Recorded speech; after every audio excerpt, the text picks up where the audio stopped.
나는 날마다 잘되고 있다. 아멘. 이 시간 하나님의 은혜가 저 여러분에게 넘치게 되기를 주의 이름으로 축복합니다. 여러분이 생각하시는 하나님은 어떤 분이라고 생각하십니까? 어떤 분은 하나님은 사랑이 많으신 분이다, 그렇게 생각할 수 있고, 성경이 그렇죠. 하나님은 기다리시는 분이다. 맞습니다. 제가 좋아하는 하나님은 어떤 분이냐면, 하나님은 질문하시는 분이에요. 나에게 뭘 자꾸 물어보시는 하나님이에요. 근데 그 질문이 너무 날카롭고 내 심장과 비수를 찌를 때가 많습니다. 하나님이 어떤 분이시냐? 그러면 나에게 자꾸 뭘 물어보시는 분이에요. 여러분이 신앙생활을 오래 하시면 하나님이 자꾸 나에게 뭘 묻는다는 걸 느끼실 거예요. 근데 그 물음은 내가 대답할 수 있는 게 아니라 나를 자꾸 돌아보게 하고 내 자신이 모습을 보게 하도록 하는 질문이에요. 우리의 질문은 상대방을 얽어매고 상대방을 힘들게 하기 위해서 질문하는 거지만, 하나님의 질문은 그런 게 아니에요. 하나님이 나한테 뭘 물어보실 때는 나를 보게 하는 거예요. 그렇죠? 우리 아이들을 우리는 훈육할 때 아이들이 이렇게 뭐 잘못하면 따끔하게 지적하잖아요. 그거 내용을. 근데 하나님은 그렇게 직접적으로 잘 안 하실 때가 많아요. 목소리가 왜 이렇게 크냐? 눈빛에 왜 이렇게 힘이 들어갔니? 이런 식이에요. 왜 화를 내느냐? 이렇게 아니라 다른 표현을 하는 거죠. 너 어깨 힘들어갔다. 이런 식의 다른 표현이죠. 이게 하나님이 이렇게 표현합니다. 오늘 말씀을 읽었는데 말씀 속에 하나님이 우리에게 두 가지를 물어보고 있어요. 두 가지 질문을 해요. 첫 번째 질문, 다 같이. 당신은 하나님의 초대에 응답하고 있는가? 하나님이 나를 이렇게 부르시고 초대하는데 당신은 거기에 이해하고 잘 순종하고 반응하고 있느냐고 물어봅니다. 자, 이스라엘 백성들이 가나안에 포로로 있을 때, 그 살 때뿐만 아니라 애굽에서 나와서 가나안에 들어가기까지 과정 속에서 하나님은 이스라엘 백성들에게 계속 뭔가를 이야기하시면서 물어보셔요. 그리고 당신에게로 오라고 초청을 합니다. 1절 마같이 읽어보겠습니다. 시작. 마른 자들아 어서 물로 나오너라. 돈이 없는 사람도 오너라. 너희는 와서 사서 먹되 돈도 내지 말고 값도 지불하지 말고 포도주와 젖을 사거라. 저 뒤에 사가라는 거는 마시라는 얘기입니다. 이스라엘 백성들이요, 바벨론으로 포로로 있을 때는 마찬가지지만 거기서 나와서 광야를 가는 시간 동안 이스라엘 백성들에게 주어진 자유가 있었는데 마시는 거, 그 다음에 먹는 거였어요. 먹고 마시는 거에 대해서는 하나님은 이스라엘 백성들은 자유로웠어요. 조금만 뭐 마실 수 없으면 불평하면 하나님이 다 채워주셨고, 애굽에 있을 때도 마찬가지예요. 마시는 거 가지고 통제받지 않았고 먹는 거에 통제받지 않았어요. 고기도 먹었고요, 부추도 먹고 마늘도 먹고 사람 이름 좋다는 거 다 먹었어요. 광야를 갈 때도 다 먹었습니다. 그런데 이스라엘 백성들이 쉽게 먹을 수 없는 음식이 뭐냐면 포도주와 젖입니다. 젖이라는 것은 우유죠. 포로 시절뿐만 아니라 애굽 광야를 지나가는 동안 이스라엘 백성들이 포도주나 우유를 먹을 수는 없었어요. 그런데 오늘 하나님이 이스라엘 백성들에게 나한테 와라. 나한테 와서 포도주와 젖을 마음껏 먹으라. 돈도 내지 말고, 이렇게 말합니다. 이게 무슨 뜻인지 아십니까? 이게 은유적인 표현이에요. 은유적인 표현인데 뭐냐? 너희들 지금 물 마시고 밥 먹는 거, 뜨겁게 마음껏 먹는 거, 그거 가지고 만족하는 삶을 살지 말고 나에게 와서 내가 너한테 주는 이 포도주와 우유를 마셔라. 이렇게 말합니다. 그러니 포도주와 우유는 젖은 이스라엘 백성들이 사 먹을 수 없는 하나님만이 주는 것을 말하는 거예요. 여기는 뭐예요? 영적인 양식을 비유적으로 설명한 거예요. 하나님께 와야만이 먹을 수 있는 포도주, 하나님께 와야만이 막을 수 있는 우유. 굳이 해석해 보면 포도주는 기쁨의 상징이고 젖은 우유는 건강이잖아요. 그러니 하나님께로 오게 되면 하나님이 주시는 영적인 건강함과 기쁨을 누리라, 마시라 이렇게 초대하는 거예요. 너희들 마음껏 마시고 먹는 거에 만족하지 말고 나한테 와서 이 포도주와 젖을 먹으라. 즉 영적으로 건강하고 참된 기쁨을 누려라. 이렇게 초대합니다. 이스라엘 백성들이 그 초대에 응했을까요? 하지 않았습니다. 이스라엘 백성들은 이 하나님의 음성을 잘 듣지 못했어요. 그래서 애굽에 있을 뿐만 아니라 광야를 지나가면서도 이들은 하나님의 이 초대에 응하지 않고 하나님이 주시는 포도주와 젖을 먹는 것을 사모하지 않았어요. 불평하고 원망하다 뱀에 물려 죽었고요. 그들은 우상 숭배를 했어요. 우상이 뭐냐면 뭘 만드는 거예요. 이걸 왜 만드냐면 우리가 원하는 것을 해줄 수 있는 어떤 상을 만드는 게 우상이에요. 내가 뭔가를 의지함으로 내가 원하는 걸 달라. 이게 바로 우상이거든요. 그때는 뭐 금송아지만 만든 게 아니라 이스라엘 백성들은 늘 마음에 우상이 있었던 거죠. 그러니까 하나님이 원하시는 자리에 나가서 하나님이 주신 포도주와 젖을 먹기보다는 그들 스스로가 원하고 노력해서 얻을 수 있는 물과 먹는 것으로 만족했다는 거죠. 그래서 이들은 다 사막에서 멸망합니다. 다 죽습니다. 이 사람들이 어떤 사람들이냐? 홍해가 갈라지고 그걸 본 사람들이에요. 그 홍해길을 걸어간 사람들이에요. 이 신비 속에 살아온 사람들이에요. 하나님이 구름으로 자신을 인도하고 밤에는 불기둥으로 인도하는 걸 본 사람들이에요. 그런데 다 어떻게 했어요? 다 멸망했어요. 성경이 왜 이런 걸 기록했을까? 고린도전서 10장 11절에 이렇게 말합니다. 시작. 그들에게 일어난 이런 일은 본보기가 되고 또한 말세를 만난 우리를 깨우치기 위하여 기록되어. 그래서 기록했대요.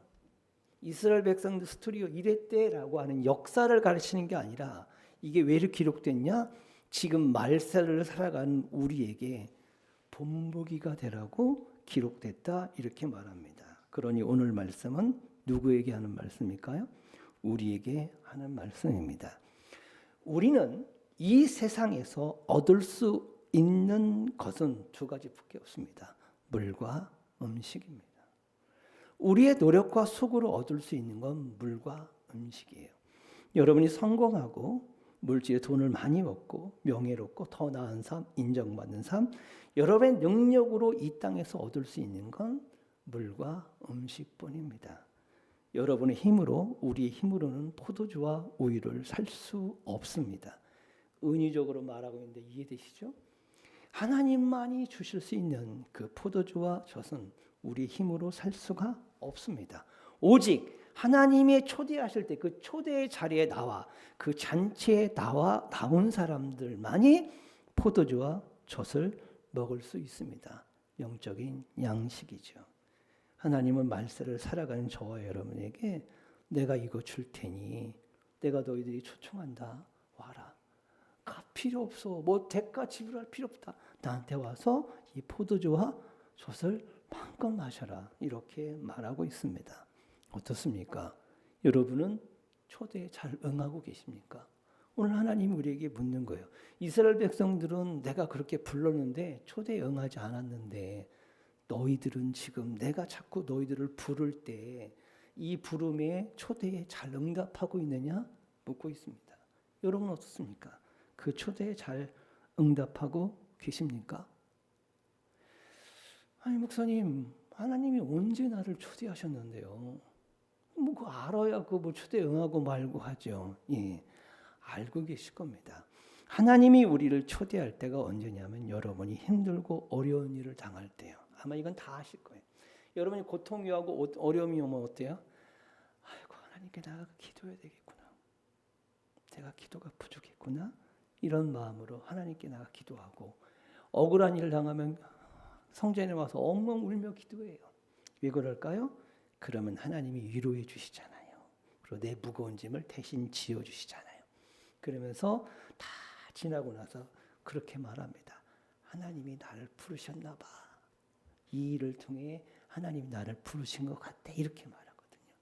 다 경험해 보셨을 거예요. 아마 다 아실걸요. 하나님이 그렇게 부를 겁니다. 이게 첫 번째 부름이라면 두 번째는요. 여러분이 목이 마를 때예요. 이건 잘 모르실 거예요. 내가 뭔가에 대한 욕망과 욕심이 생기거나 부족함이 생기고 갈증이 생길 때 그때 하나님이 나를 부르신다는 걸 알아차려야 됩니다. 왜냐하면 우리는 내가 무엇이 부족하다라고 하는 것과 나의 욕망, 하고 싶은 마음 이런 것들이 커지면 무엇에 집중하게 되냐면 자기 자신에게 집중하게 돼 있어요. 나에게 집중하게 돼 있어. 내가 이 일을 할 수 있다라고 하는 걸 증명해 보이고 싶고 내가 노력해서 그것을 취하고 싶은 마음이 우리에게 올라옵니다. 이걸 밑바탕으로 깊이 들어가면 인정받고 싶은 욕망입니다. 내 안에 갈급함과 갈증이 내 면에 깔려 있어요. 이때 무슨 소리냐 하나님이 나를 부르시는 거예요.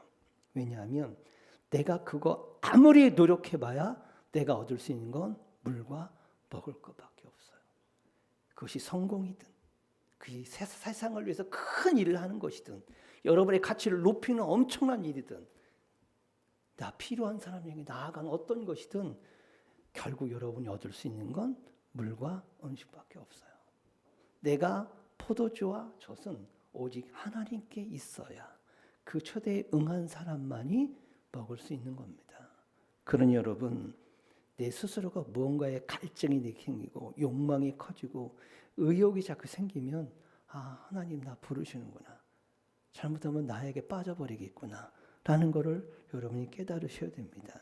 세 번째로 어느 때 하나님이 부르시냐면 죽음에 대해서 생각할 때예요. 죽음을 목격할 때나 죽음을 내가 경험할 때나 그것을 생각할 때 하나님이 우리를 초대하십니다. 갈릴리 지방에 예수님 당시 어떤 일이 벌어졌냐면 빌라도 총독이 갈릴리 지역에 있는 유대인들이 그 희생 제사를 드려요. 제사를 드리고 있을 때 군사들을 보내가지고 거기서 희생 제사 드리는 사람을 다 학살한 사건이 벌어져요. 무참하게 학살을 해버립니다. 역사적으로 보면 그게 뭐 로마에 대항했다는 어떤 일이니 그런 내용이 어쨌든 학살 사건이 벌어져요. 그러니까 갈릴리 지방이 아주 뒤숭숭합니다. 예수님이 고향이기도 하죠. 그러니까 몇몇 사람이 예수님을 찾아옵니다. 그러면서 예수님한테 이 일이 왜 일어났는지 예수님은 이것에 어떻게 생각하는지 묻고 싶어서 질문을 합니다. 그랬더니 예수님이 뭐라고 말씀하시는지 누가복음 13장 2절 3절 다 같이 시작. 그 갈릴리 사람들이 다른 갈릴리 사람보다 더 악한 죄인이라서 그 같은 일을 당하였겠느냐? 그렇지 않다. 너희는 내가 하는 말을 잘 들어라. 너희도 너희 악한 길을 떠나 하나님께로 돌아오지 않으면 그렇게 멸망할 것이다. 이 사람들은 지금 왜 이 사람들이 죽었는지 이 부조리한 거에 대해서 궁금해하는데 예수님은 그거에 대한 대답을 하지 않아요. 너희들도 똑같아. 저들이 죄가 있어 죽은 게 아니다. 너희들도 회개하지 않으면 똑같이 죽을 것이다. 망할 것이다. 라고 말한 겁니다. 그러면서 그 당시 있었던 이야기를 꺼내요. 갈릴리에 망대가 있어요. 강을 지키는 망대, 높이 탑을 쌓았거든요. 거기 올라가 있는 18명이 그 망대가 무너져 다 죽어요. 그 예수님이 또 얘기해요. 망대에서 18명이 죽은 최근에 일이 있었는데 그 사람들이 죄가 많아서 죽었다고 생각하냐? 안 그래. 너희들도 회개하지 않으면 이 말은 지금 당장 하나님 앞에 나와서 스스로를 점검하고 하나님의 은혜 안에 서 있지 않으면 그렇게 죽는 것처럼 너희들도 죽을 것이다. 이렇게 말합니다. 되게 무서운 말이에요. 회개하지 않으면 죽는다. 이 말은 죽음 앞에선 자신을 돌아보게 하죠. 사람이 죽는 것은 정한 것입니다. 죄의 경중과 상관없이 사람은 죽습니다. 빌라도의 칼에 죽든 망대가 무너져 깔려 죽든 자연사든 사고사든 돌연사든 사람을 죽습니다. 또 하나님이 우리를 언제 부르실지 우리는 아무도 모릅니다. 그러니 죽음은 남의 이야기도 아니고 먼 훗날 이야기도 아닙니다. 지금은 어디에 있어요? 죽음은 바로 내 옆에 있는 거예요. 그 죽음을 딱 생각할 때 내가 지금 하는 일이 무엇인지를 돌아보게 되고 내가 어디로 가야 하는지 어느 자리에 서 있어야 되는지를 보게 하는 거예요. 솔로몬이 전도서를 쓰죠. 전서 내용을 읽어보면 헛되고 다 헛되다고 그래요. 내가 세상의 모든 걸 다 헛되고 하기서 솔로몬은 나도 부러워요, 사실. 뭐 성경 인물 중에 한 번 역할 좀 해볼래 하나님이 이렇게 초청하신다면 난 다윗은 싫어. 아무리 하나님 마음에 합해서 그렇다 다윗은 너무 싫어. 근데 솔로몬은 한번 해보고 싶어. 삼천궁이요? 뭐 세상의 모든 권력과 부귀영화를 누린 게 솔로몬이죠. 이제 그 솔로몬이 말합니다. 다 헛되다. 정말 처참하리만큼 스스로의 삶을 내가 돈을 누려갖고 뭐도 가져보고 뭐도 먹어보고 다 해봤는데 헛되다. 자기가 가진 지혜마저도 헛되다고 말해요. 근데 이렇게 헛되다고 말하는 솔로몬이 언제 그런 말을 한 줄 아십니까? 노년에 죽음을 앞에 두고 죽음 목전에 서보니 세상의 진리를 보니 저거 어리석은 내가 바보같이 살았다. 뭘 저게 최고인 것처럼 나가서 저렇게 날뛰며 살았는지 자기 자신을 돌아보면서 후회하는 겁니다. 여러분 죽음 앞에 섰을 때 우리는 하나님이 나를 부르신다라는 것을 알게 됩니다. 최근에 어떤 분을 만났는데 해외여행을 갈 때마다 자기는 빚진 거 있으면 먼저 갖다 갚는데요. 누군가 돈 꾼 거 있으면 그거 갖다 갚는데요. 그랬더니 그 집사람이 아니 날짜도 왔는데 왜 벌써 갖고 와? 그래. 그냥 받아 하고 준대요. 해외여행 가기 직전에. 왜 그럴까요? 어떻게 될지 모르니까. 비행기 타기 전에 반드시 뭐요? 빚부터 갚는데요. 비행기 타기 전에 그 다음에 받아야 될 거 장부에 이렇게 적어놓는데요. 어찌 될지 모르니까. 근데 저는 뭐 누군가에게 돈을 꼬고 꾸준히 이런 일은 해본 적이 없어서 가만히 보니까 저도 마찬가지입니다. 하다 볼 때 저는 제주도 가기 전에는 정리부터 합니다. 꼭 그렇습니다. 내가 어떻게 될지 모르니 다 정리해요. 서류부터 시작해서 만약에 내가 없을 경우 찾을 수 있도록 모든 서를 다 세팅합니다. 불필요한 거 지워버리고 다 세팅합니다. 중요한 건 한쪽에 다 적어놓습니다. 내가 사라지면 찾을 수 있도록. 솔직한 얘기예요. 단 한 번도 그러지 않은 적이 없어요. 왜? 죽음이 있을 수 있으니까. 최근에 그 무한공항 사고를 보십시오. 그게 누가 약속한 겁니까? 이런 것을 볼 때마다 우리는 뭘 느끼게 되냐면 하나님이 나를 부르시고 계시구나. 이걸 우리가 깨달아야 돼요. 그래서 우리에게 하나님이 말합니다. 네가 어떤 생각을 하든 네 생각보다 하나님의 생각이 크다. 네가 어떤 일을 하고자 하고 그 길을 간다 한들 하나님이 가라고 하는 그 길보다 크지 않아. 하나님이 가라는 그 길이 크고 거기가 복이 있고 거긴 복이야. 이렇게 하나님이 말합니다. 사순절 첫째 주간입니다. 여러분 하나님이 나를 부르시는 걸 잘 들으십시오. 그리고 거기에 순종하시기를 주의 이름으로 축복합니다. 두 번째 하나님이 나에게 질문합니다. 다 같이요. 시작. 당신은 서 있는 사람인가 넘어진 사람인가. 고린도서 10장 12절 다 같이 합니다. 시작. 생각한 자는 넘어질까 조심하라. 여러분에게 묻습니다. 여러분은 선 사람입니까? 넘어진 사람입니까? 내가 나름대로 신앙생활을 잘하고 믿음으로 살아가고 있다고 생각하면 비록 조금은 부족하다 할지라도 나는 서 있다고 생각할 터이고 반대로 나는 믿음으로 사는 것 같은데 여전히 이기적이고 자기중심적이고 하나님보다는 나만 생각하고 여전히 실수도 많고 죄도 짓고 어린아이 같은 자신의 모습을 보면서 나는 넘어진 자라고 생각할 수 있습니다. 여러분은 어떻게 생각하세요?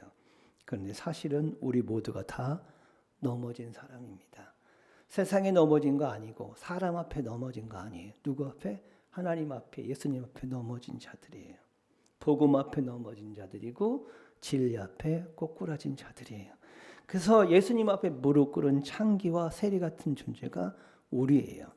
넘어질까 조심하는 사람은 자신이 서 있다고 생각하는 사람이에요. 나 조심해야 돼. 그건 당신이 서 있다고 생각하기 때문에 그러는 겁니다. 서 있다고 생각하는 순간 여러분의 신앙생활은 많이 힘들어질 겁니다. 왜냐하면 서 있는 주체가 자기이기 때문에 내가 넘어지지 않게 해서 많이 애쓰고 노력하거든요. 그래서 어떻게 되냐면 신앙생활이 평안이 없고 불안합니다. 신앙생활 오래 했는데 10년, 20년 했는데도 교회 다니는데도 여전히 내 안에 혈기가 있고 막 자꾸 그런 이유가 뭔지 아세요? 교만하고 누군가 막 판단되고 그런 이유가 뭔지 아세요? 나는 서 있다고 생각하기 때문에 그러는 거예요.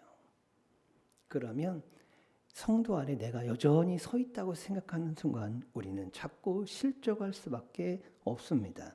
그래서 주님이 말씀합니다. 너는 선줄로 생각하느냐? 그럼 내 힘으로 자꾸 신앙생활하고 살려고 할 텐데 그럼 또 넘어질 거야. 그렇게 신앙생활하면 포도주와 젖은 먹을 수 없다. 네 힘으로 할 수 있는 건 물과 음식밖에 없어. 그거 먹으니까 하나님이 주시는 포도주의 그 기쁨, 그 다음에 우유가 주는 영적인 건강함을 누리지 못하는 거예요. 그래서 예수님이 말합니다. 조심하라고. 여기서 조심하라는 건 서 있다고 생각하는 사람들에게 조심하라는 거예요. 너는 넘어진다. 그리고 그 상태에서는 먹을 게 없다라는 겁니다. 우리는 넘어진 사람들이에요. 이런 넘어진 자들이기 때문에 넘어졌다고 생각하는 사람을 예수님이 어떻게 이렇게 세워주시는 거고 그런 사람을 데리고 어디로 갈까요? 천국으로 인도해 주시는 거예요. 깨달으십시오. 우리는 넘어진 사람입니다. 유대인들은 스스로 생각할 때 나는 거룩하고 신앙생활을 잘하고 있다고 생각하며 즉 나는 서 있다고 생각했어요. 이 사람들이 누구를 십자가에 못 박았어요? 예수님을 십자가에 못 박는 죄를 짓게 됩니다. 우리도 마찬가지입니다. 여러분이 서 있다고 착각하는 순간 우리는 잘못된 길로 갈 수밖에 없어요. 그러니 우리는 넘어진 자임을 알고 오늘 하나님의 부르심에 응답하고 하나님께 나아가십시오. 이사야 55장 6절 봅니다. 시작. 너희는 여호와를 만날 만한 때에 찾으라. 가까이 계실 때에 그를 부르라. 지금은 하나님을 만날 때고 찾을 때입니다. 하나님은 지금 나의 가까이 계실 때입니다. 이 죽음을 딱 넘어서는 순간 우리에게는 기회가 사라지는 거죠. 그러니 나중에 신앙생활 어떻게 하겠다? 이거는 잘못된 겁니다. 지금 하나님의 부르심에 초대에 응답하시고 회개하십시오. 하나님의 생각은 나의 생각보다 크고 하나님의 길은 내가 선택해서 가는 그 어떤 길보다 크고 복 있고 아름답고 축복된 길을 알아서 하나님이 원하시는 그 음성에 따라 살아가는 사순절 기간 되시기를 주의 이름으로 축복합니다.